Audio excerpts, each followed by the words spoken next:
રાજકોટમાં petrol diesel ભરાવા માટે પેટ્રોલ પંપ પર મોટી કતાર લાગેલી જોવા મળી. જિલ્લા કલેક્ટર ડોક્ટર ઓમ પ્રકાશે આ બાબતે સ્પષ્ટતા કરી.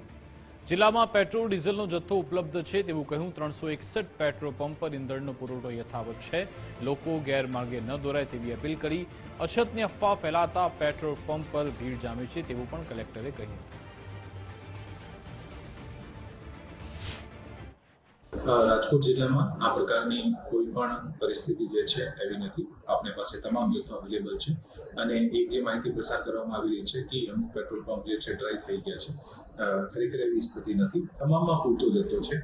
જેકી પેટ્રોલ પંપ રાજકોટ ખાતે જે ગઈકાલે ઇસ્યુ થયો અને બેંક ખાતાની ભૂલના કારણે ટ્રાન્ઝેક્શન્સના ઇસ્યુઝના કારણે એજન્સી અને પેટ્રોલ પંપના વચ્ચે પેમેન્ટના ઇસ્યુના કારણે થોડી વખત ઇસ્યુ રહ્યો છે. પેટ્રોલ પંપ ડ્રાય નથી અને ત્યાં પણ અત્યારે જે છે સપ્લાય ચાલુ છે.